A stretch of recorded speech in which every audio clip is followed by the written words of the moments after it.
미국이 호주와 일본에는 제공했던 이지스함 관련 기술에 대한 한국의 요청에는 거절했다고 공식적으로 선언하였습니다. 이에 한국은 미국이 이를 제공할 때까지 기다리지는 않고 우리 전장 환경에 맞는 KCEC를 자체 개발하는 것으로 알려졌습니다. 그렇다면 현재 미국의 CEC 체계의 구성 요소가 무엇이고 우리가 KCEC를 개발하는데 무엇을 준비해야 하는지와 현실적인 한계가 있는지에 대해서 이야기를 하고자 합니다. 참고로 미국이 호주와 일본에 제공했던 CEC 비용이 얼마나 되었을까요? 적지 않은 비용을 지불하였다면 국내 개발이 더 유리한 것이 아닐까요?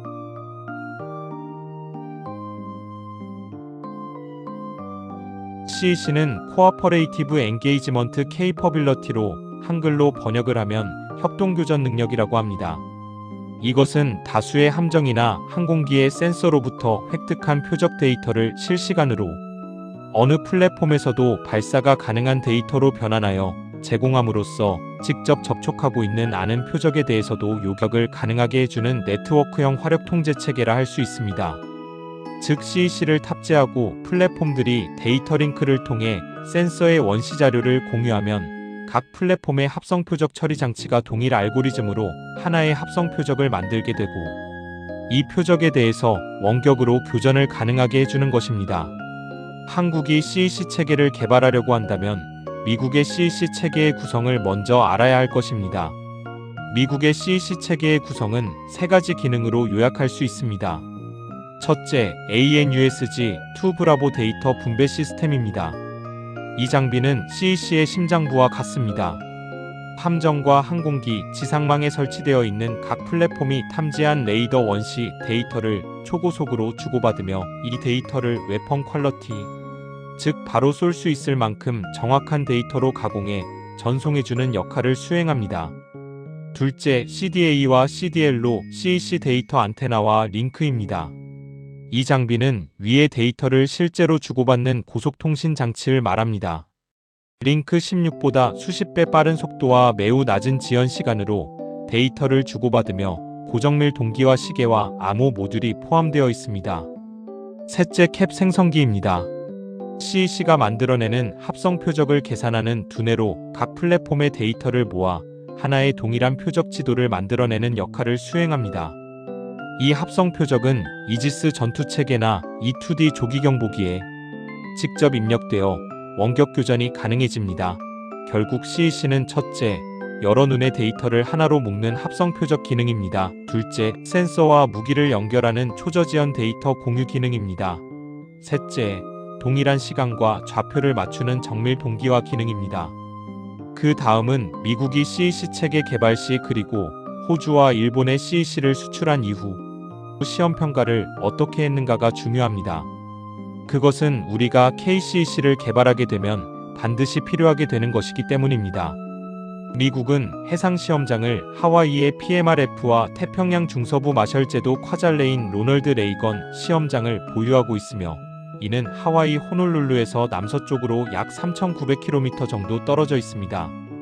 먼저 하와이 카우아이 섬에 있는 PMRF 즉 태평양 유도탄 시험장은 미국이 해상, 공중, 우주 표적을 시험하는 범용 실험장입니다. CEC 시험을 위해 운용하는 표적은 대외기권 탄도 표적으로 중단거리 탄도탄 표적이나 목표 재현용 로켓을 사용하며 재진입 전에 미드코스, 즉 외기권 프로파일로 보통 몇십 킬로미터에서 100km 이상 외기권까지 비행이 가능하여 대탄도탄의 표적 기능을 수행할 수 있습니다.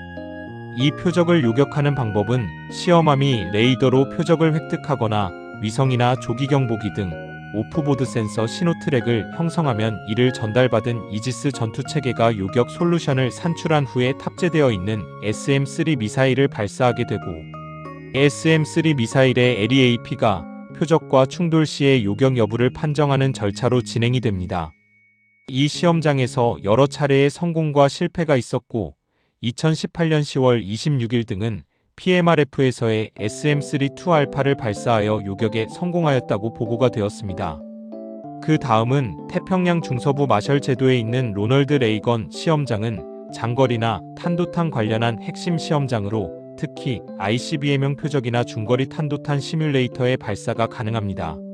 원거리 표적을 콴잘 레인에서 발사되면 미 해군은 하와이 인근 해역에 시험함에서 외부 센서 네트워크인 C2BMC를 통해 표적을 추적하여 요격을 하게 됩니다.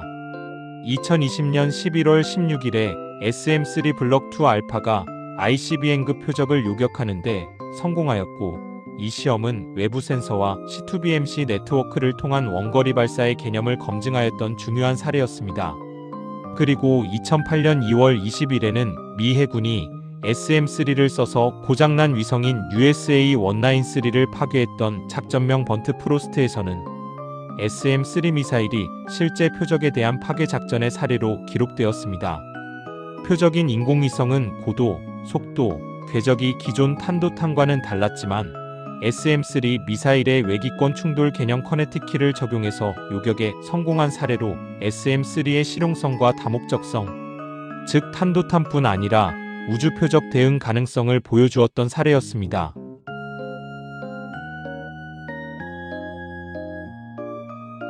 한국이 KCC 실전성 검증을 위해 준비해야 할 사항은 무엇일까요? 단기간에는 시뮬레이션 모델 기반의 기초를 마련해야 합니다. 레이더, EOIR, 시그인트의 합성 센서 스트림 시뮬레이터와 C2 데이터 링크 모의 장치 그리고 K캡 프로토타입을 만들어야 합니다. 이 이유는 발사 플랫폼에 달려있지 않은 외부의 감시 추적 장비인 오프보드 센서의 결합, 지연 시간과의 동기 문제, 그리고 알고리즘 반복 검증을 연구실에서 반복 실행을 통해서 실제 해상 시험 전에 위험을 크게 줄일 수 있기 때문입니다. 타깃 시나리오모의 표적 프로파일 개발을 시작해야 합니다. 우선 저비용 표적인 무인기 드론 소형 로켓을 이용한 저고도에서의 해상 접근 시나리오의 설계가 필요하며, 이는 저고도 순항미사일과 동시다발 소수 표적 상황을 먼저 검증해 KCC의 핵심 기능을 조기 확인해야 하기 때문입니다. 데이터 기록 분석 인프라를 확보해야 합니다. 통합 로그 텔레메트리 기록 체계와 자동 분석 도구를 도입하여 각 시험의 성공 실패 원인을 과학적으로 분석하여 알고리즘과 절차를 개선할 수 있게 해야 합니다. 중기는 2에서 5년으로 해상 실증 범위를 국내로 확대해야 합니다. 국내 시험 해역 발사 시설 확보와 절차의 정비를 위하여 제주나 남해 인근 일부 공역 해역을 시험구역으로 지정하고 안전, 환경, 해상교통 통제 절차를 마련해야 합니다. 이는 실제 함정 실장과 해상 표적 실증에는 해역 통제가 필수이기 때문에 법적 행정적 준비를 먼저 끝내야 하는 것입니다.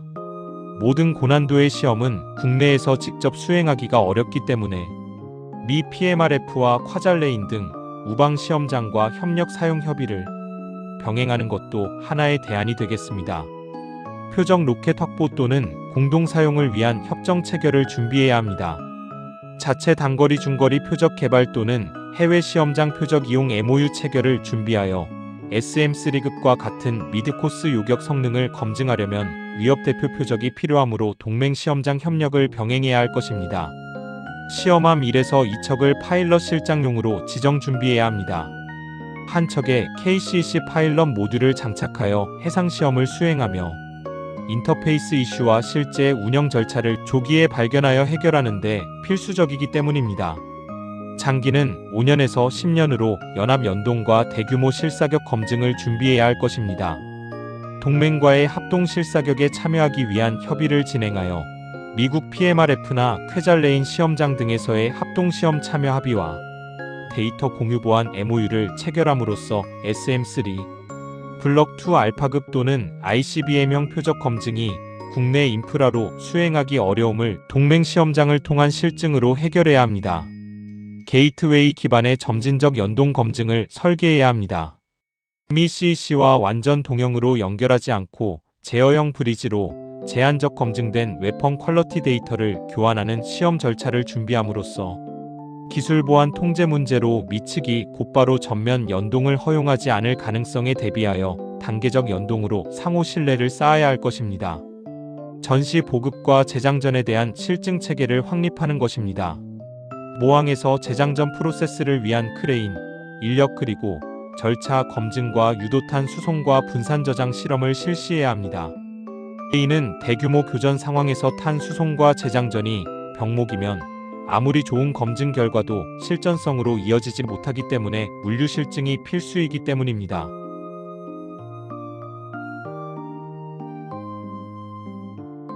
한국은 장거리 ICBM 표적 발사 시험을 국내에서 직접 수행하기에는 지리적 제약과 안전 그리고 국제 규제로 인한 어려움이 예상됩니다.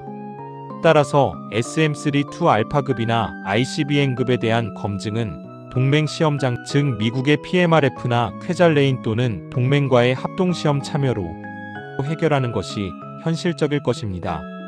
대체 실증 수단은 적어도 해상 접근 표적인 무인기나 대함 순항미사일 모사체으로 KCEC의 핵심 기능인 합성 표적과 저지연 전송 그리고 원격 발사 절차 등을 먼저 검증해야 합니다.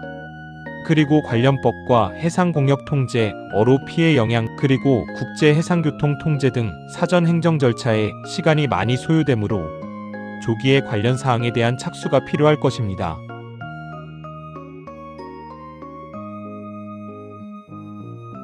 참고로 미국이 호주와 일본에 제공하였던 CEC 체계는 얼마나 될까요? 미국은 호주나 일본의 CEC 체계를 FMS 방식으로 의회에서 판매 승인을 받아 제공하였습니다. 이들 국가에 판매한 가격에 대해 정확한 금액을 알 수는 없으나 미 의회 자료 등을 근거로 추정한 가격임을 알려드립니다. 호주에 공급한 품목은 AN/USG-2B 장비 셋 세트와 관련 소프트웨어, 설치, 교육, 훈련, 기술 지원 등이 포함되어 있으며 통보된 총 계약 금액은 약 9억 5천만 달러였습니다.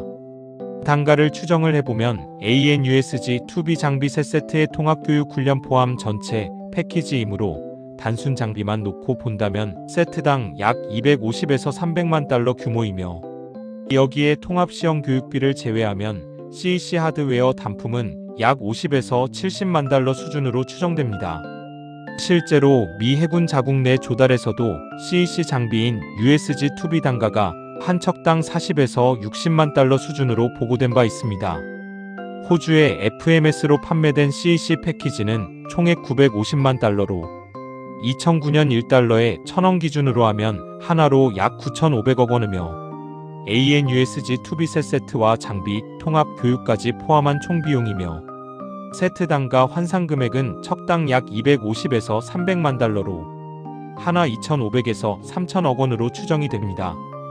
일본에 대한 CEC 시스템 AN/USG-2B CEC 장비 4세트, 시험 장비, 통합, 설치, 교육, 부품, 기술 지원이었으며 일본 해상자위대 이지스 구축함 2척과 E-2D 항공기 2대의 총 계약 금액 약 15억 달러로 2015년 1달러에 1,167원을 기준으로 하면 하나로 1조 7,505억 원이었으며 총 4세트 기준 세트당 평균 약 375만 달러로 하나로 4,375억 원으로 추정이 됩니다.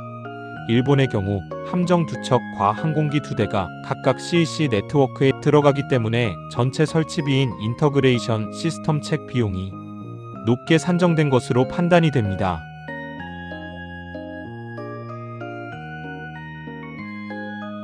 한국이 KCEC를 개발하게 되면 얻게 되는 현실적인 5가지 핵심 효과입니다. 첫째, 전투력의 속도와 거리가 2배로 늘어납니다. 현재는 한 함정이 자기 레이더로 본 표적만 요격할 수 있습니다. 하지만 KCEC가 완성이 되면 다른 함정이나 조기 경보기 그리고 지상 레이더가 먼저 본 표적을 내 함정에서 즉시 요격할 수 있습니다. 예를 들어 제주 남쪽에서 조기 경보기가 잡은 순항 미사일을 동해의 이지스함이 미사일을 쏴서 요격할 수도 있습니다. 이건 곧 우리 해군의 방공 사거리와 반응 속도가 2배 이상 확장된다는 뜻입니다.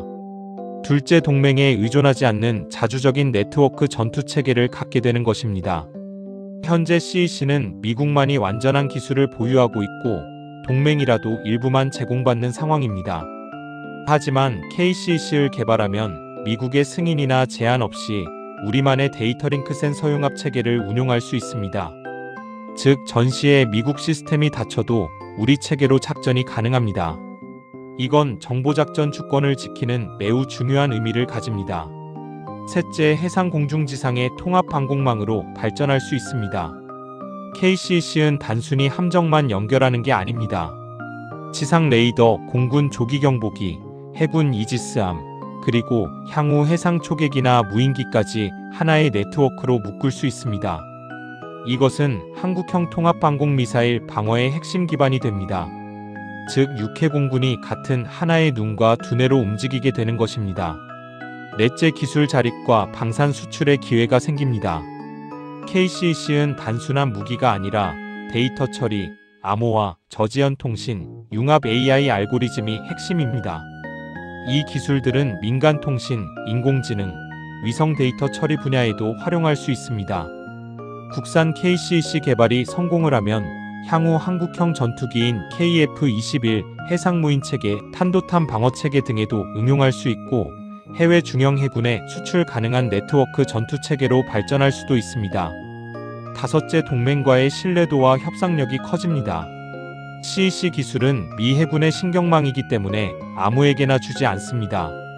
하지만 한국이 자체 KCC를 개발의 실전성을 입증하면 미국과 일본도 상호 연동 형태의 협력을 검토할 수밖에 없습니다. 이때 우리는 받기만 하는 동맹이 아니라 같이 연결되는 동맹으로 위상이 올라가게 됩니다. 이는 외교안보적으로 매우 큰 의미를 갖게 되는 것입니다. 결론적으로 한국형 KCC 개발은 단순히 한 장비의 국산화가 아니라 대한민국이 자주적인 전장 네트워크를 완성하는 전략적 도약입니다. 우리 함정의 눈과 귀가 넓어지고 전시에도 독자적인 작전이 가능해지며 나아가 세계적 수준의 통합방공 체계 기술력을 확보하게 됩니다. 요약하자면 KCC는 대한민국의 하늘과 바다를 하나로 묶는 신경망이 되는 사업입니다. 오늘의 이야기는 여기까지입니다. 다음 이야기는 한국형 CEC의 개발과 함께 운용하게 될 유도탄 SM-236에 대해서 알아보겠습니다. 좋아요와 구독은 영상을 만드는 데 많은 힘이 됩니다.